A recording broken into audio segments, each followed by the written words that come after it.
మీ అందరికీ నమస్కారం. నా పేరు చీల వెంకటమ్మ. మా ఊరి పేరు గుడిపేట. మా ఎల్దుర్తి మండలం, పల్నాడు జిల్లా. భారీ తుఫాను వచ్చింది. దానివల్ల కరెక్ట్గా 12ంటికి వచ్చింది.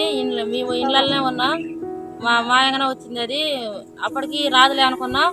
పడుకున్నాం కూడా. పడుకుని మళ్ళీ లేచేసరికి ఇండ్లకి సగానికి వచ్చినాయి.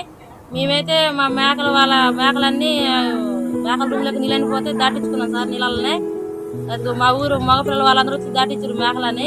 దాటించిన తర్వాత తెల్లారిన దాకా అలాగనే ఇండ్లలో చూసినాం. అందరం తలా చెయ్యేసుకుని హై స్కూల్ దగ్గరికి వెళ్ళినాం.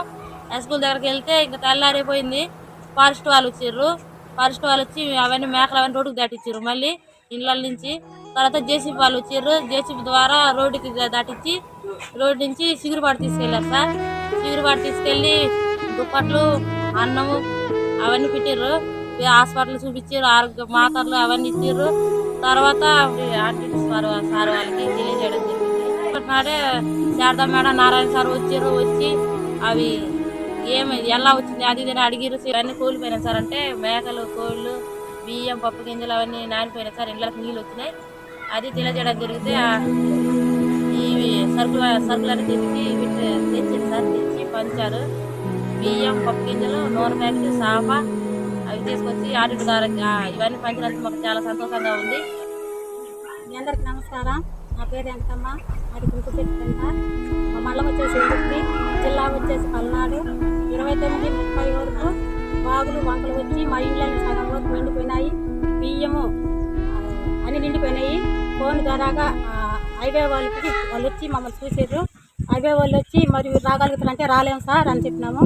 నైట్ 12 గంటల దాకా నిలబడే ఉండ ఇండ్లను కొట్టపోయి గుడ్డలు పట్టుకున్న బట్టలతోటే వాళ్ళు జేసీ బండి మీద తరలిచ్చారు మమ్మల్ని. అక్కడికి తరలించినాక రోడ్డు మీద తరలించినాక సిగురుపాటికి తీసుకెళ్ళినారు. ఆడిటర్కి తెలియపరిచినాం. అక్కడ శారదా మేడం, నారాయణ సార్ వచ్చినారు.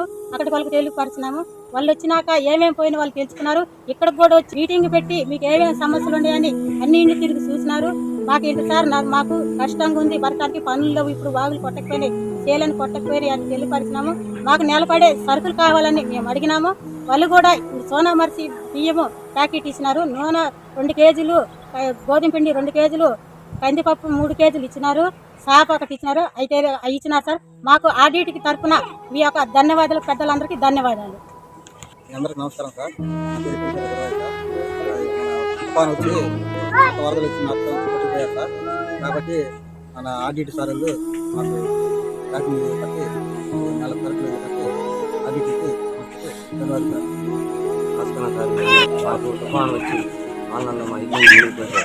ఆడిట్ వాళ్ళకి తెలియపెట్టి వాళ్ళు వచ్చి మాకు సరుకులు, బియ్యం, కందిపప్పు, బ్యాగులు ఇవన్నీ ఇచ్చి మమ్మల్ని ఆదుకుంటారు.